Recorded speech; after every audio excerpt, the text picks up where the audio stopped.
कब्ज के ऊपर आज आपको बताऊंगा। कब्ज एक ऐसी बीमारी है जिसके बारे में हर आदमी को जानना ज़रूरी है, क्योंकि कभी ना कभी लाइफ में कब्ज का सामना करना पड़ता है। कब्ज के ऊपर बहुत सारे डिटेल लोग दे सकते हैं, पर मैं आपको छोटे में बताऊंगा। पहला, कब्ज होता क्या है। कब्ज का पहला मतलब है कि कड़ा लैट्रीन होना या बार बार जोड़ लगाने पे भी लैट्रीन ना होना, और लैट्रीन होने के बाद भी फीलिंग हो रहा है कि पूरा नहीं हो पाया। ये कब्ज का डेफिनेशन है। पर सबसे इम्पॉर्टेंट है हार्ड स्टूल, लैट्रीन कड़ा होना। अब आदमी बोलता है सर इसका क्या है, ये स्टूल बनता कैसे। मैं थोड़ा सा आपको बताऊं। जो भी हम खाना खाते हैं, चाहे रोटी चावल दाल सब्जी सलाद मीट, जो भी लोग खाना खाते हैं, वो पहले हम लोग को डाइजेशन किया जाता है। डाइजेशन मतलब पहले दांत से उसको चबाओ, उसको छोटे छोटे पीसेस करो, उसके बाद उसमें सलाइवा मिक्स होता है, उसको डाइजेस्ट करता है, फिर पेट में जाके स्टमक में डाइजेस्ट होता है, फिर इंटेस्टाइन में गैस्ट्रिक जूस, पैंक्रियाटिक जूस, वो लोग लीवर से आती है जूस, वो उसको डाइजेस्ट करती है, फिर हो जाती है छोटे आंतड़ियों में, स्मॉल इंटेस्टाइन बोलते हैं। स्मॉल इंटेस्टाइन में वो एकदम लिक्विड हो जाता है। वो लिक्विड में से जो काम की चीज़ है, कार्बोहाइड्रेट प्रोटीन फैट मिनरल्स, वो सब बॉडी एब्जॉर्ब करने लगता है, और इंटेस्टाइन में करीब करीब सारे न्यूट्रिएंट्स एब्जॉर्ब हो जाता है। अब वो पास करती है लार्ज इंटेस्टाइन में, तब तक ये लिक्विड होता है।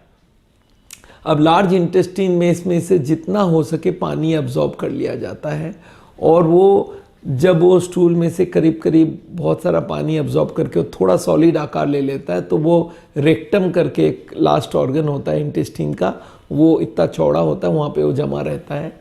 और वो जब वो जमा होते होते रेक्टल वॉल में जो रेक्टम का जो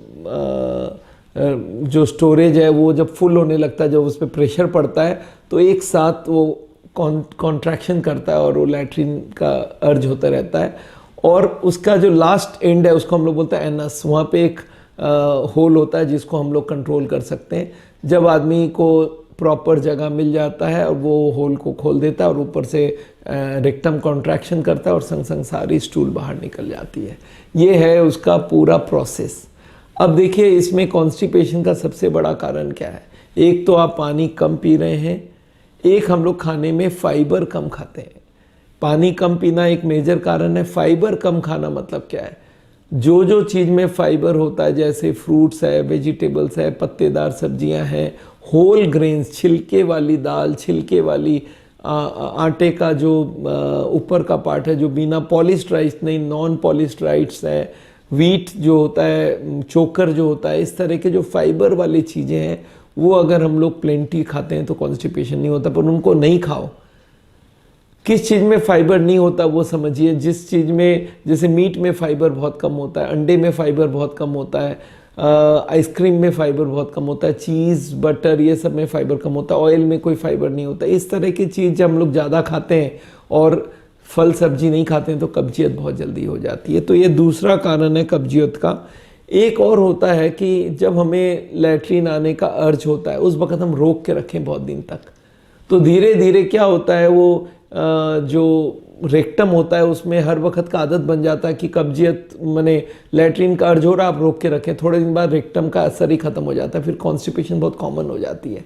तो कभी भी आप ये कोशिश करिए कि कब्ज को, अगर लैट्रीन का अर्ज है तो आप रोके रहे 1-2 घंटा, ये आदत ना डालिए। कोशिश करिए जब हो तो 2-5-10 मिनट में जाके करने का बंदोबस्त करें। हाँ, कुछ एक्सरसाइज नहीं करने से भी कब्जियत होती है। बहुत सारे लोग एक्सरसाइज करते हैं और संग संग उसका कब्जियत में भी इम्प्रूव कर जाता है। एक बीमारी होती है जिसको बोलते हैं इरिटेबल बाउल सिंड्रोम। ये तनाव से रिलेटेड होता है। ज़्यादा तनाव होता है तो 2 तरह की चीज़ होती है। इरिटेबल बाउल सिंड्रोम में कभी कभी कब्ज होती है, कभी कभी लूज मोशन होता है। तो कोई आदमी बोलता है मेरा कभी कभी तो एकदम लैट्रीन कड़ा हो जाता है, कभी कभी एकदम लूज हो जाता है, तो मान के चलिए उसको स्ट्रेस रिलेटेड कब्जियत है और इसको इरिटेबल बाउल सिंड्रोम बोलते हैं।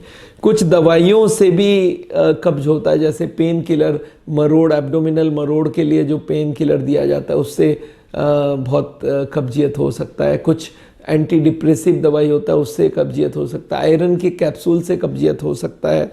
तो इस तरह की बहुत सारी कब्जियत के कारण हो सकता है, और ये आपको जानना पड़ेगा कि भाई कौन सी दवाई से कब्जियत होता है। बहुत सारे ब्लड प्रेशर वाली दवाइयाँ उससे भी कब्जियत हो सकती है। तो कब्जियत के कारण में तो ये मेजर है। हाँ, एक और है कि कुछ बीमारियाँ जैसे कोई न्यूरोलॉजिकल बीमारियाँ, उसमें भी कब्जियत होती है। तो कब्जियत के कारण हर आदमी का अलग अलग होता है। कुछ लोगों को क्रॉनिक कॉन्स्टिपेशन होता है, उसका मेजर कारण होता है कोलाइटिस, जो इंटेस्टिन है उसमें कुछ इन्फ्लामेशन हो जाता है, उससे कब्जियत हर वक्त ही रहती है उनको। और ऐसे लोग बहुत होते हैं, बोलते हैं साहब ज़िंदगी भर कब्जियत रही है, उनका टेंडेंसी माना जाता है। तो ये सब कारण है कब्जियत का। अब आदमी बोलता है सर कब्जियत हो तो तकलीफ़ क्या होगा? अरे तकलीफ़ तो सबसे बड़ा बात है जब इंटेस्टिन मूवमेंट नहीं करेगा, आपका डाइजेस्टिव सिस्टम पूरा गड़बड़ हो गया। इसका मतलब क्या होगा कि आपको खाने में इच्छा नहीं करेगी, आपका बीमार से ही हर वक्त रहेगा, आपका वज़न भी गिर सकता है। तो ये जब भी हमारे पास कब्जियत रहता है तो ये एक प्रॉब्लम हर वक्त होता है। एक और कब्जियत का सबसे बड़ा प्रॉब्लम होता है पाइल्स का हो जाना, लैट्रिन जाते वक्त खून निकलना, उसमें बूंद बूंद खून निकलना या लैट्रिन के साथ खून का एक धार निकलना। और ये जब और हर दिन होता रहता है तो फिर एनल फिशर, बहुत लैट्रिन करते वक्त इतनी दर्द होती है, वहाँ पे घाव सा हो जाता है जहाँ पे लैट्रिन निकलने का रास्ता होता है। इसको एनल फिशर, एनल फिस्चुला, ये बहुत सारे कॉम्प्लिकेशन होते हैं उसमें। अच्छा, कब्जियत ना होने से सारा दिन आदमी तनाव में भी रहता है, ये भी एक मेजर कॉम्प्लिकेशन है। और अगर कब्जियत को आप ठीक नहीं किया तो ये हर वक्त के लिए कब्जियत बन जाती है, वो भी एक बहुत ख़राब चीज़ है। और लॉन्ग टर्म में कैंसर भी होता है, एपेंडिसाइटिस, डाइवर्टिकुलाइटिस, पेट में बहुत ज़्यादा दर्द होना, इस तरह के कॉम्प्लिकेशंस होते हैं। तो कब्जियत से दूर रहने में ही फ़ायदा है। अब आदमी बोलता है चलो मैं कब्जियत नहीं चाहता हूँ, इसका इलाज क्या करूँ?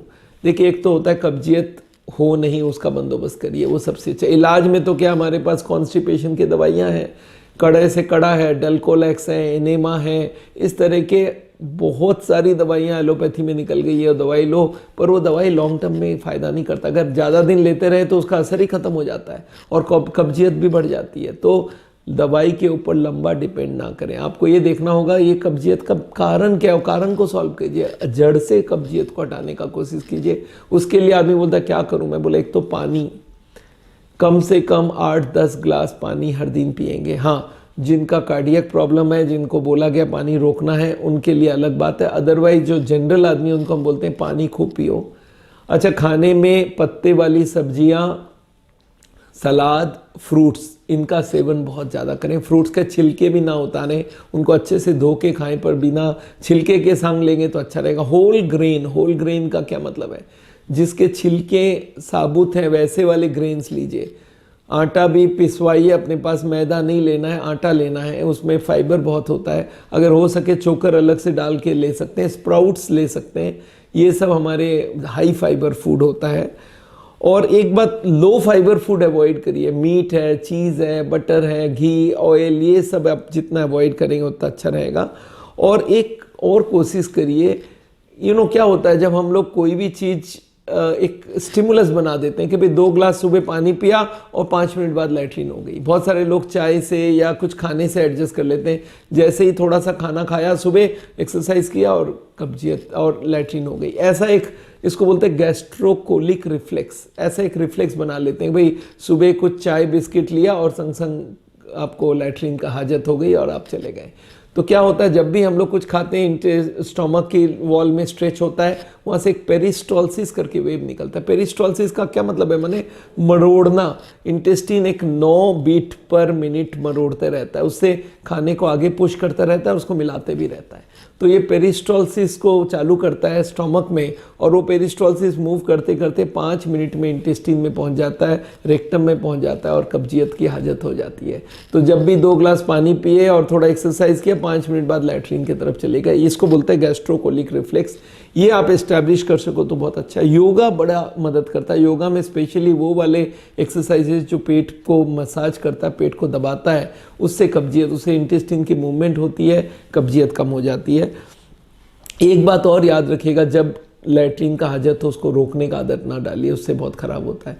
आदमी बोलता है दवाई नहीं चाहता हूँ, मैं बोला इस सब को ले लो, त्रिफला ले लो। त्रिफला आपने सुना है? आंवला, बेहड़ा और 3 चीज़ मिला के त्रिफला की होती है। आंवला, बेहड़ा और हरड़, ये 3 चीज़ मिला के त्रिफला की पाउडर होती है, वो भी कब्जियत के लिए लिया जा सकता है।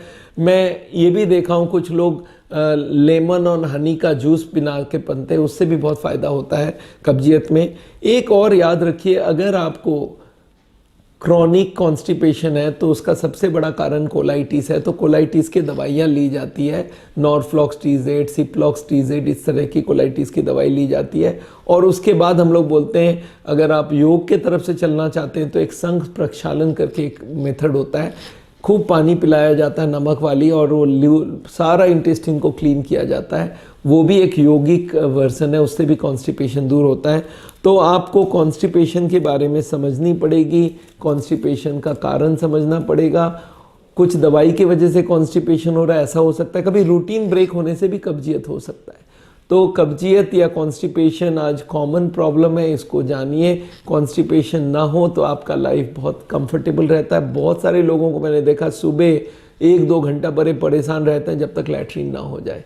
तो अगर आप ये इस्टेब्लिश कर सकते हैं कि सुबह 2 ग्लास पानी पिया और संग संग लैट्रिन हो गई, सुबह एक कप चाय, थोड़ा सा भी एक आध कुछ लिया और संग संग लैट्रिन हो गई, इस तरह का कुछ एक्सरसाइज किया, लैट्रिन हो गई, पानी के संग किया, लेमन का पानी पी लिया, तो इस तरह की एक इस्टेब्लिश करने का आदत डालिए। और फल सब्जी खूब खाइए और एक्सरसाइज कीजिए और पानी ज़्यादा पीजिए, आपकी कब्जियत आपसे दूर रहेगी।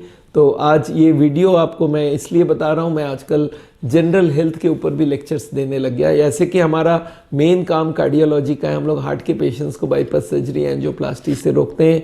जिनको भी हमारे पास 2-2.5 लाख पेशेंट्स हैं जिनको हमने बाईपास एंजियोप्लास्टी से रोका है, और हम लोग उनको बोलते हैं आप लाइफस्टाइल बदलो, खान पीन बदलो, ज़ीरो ऑयल का खाना खाओ, और उसके संग कुछ नॉन इन्वेजिव ट्रीटमेंट होता है, उससे हम हार्ट के पेशेंट्स को ट्रीटमेंट करते हैं।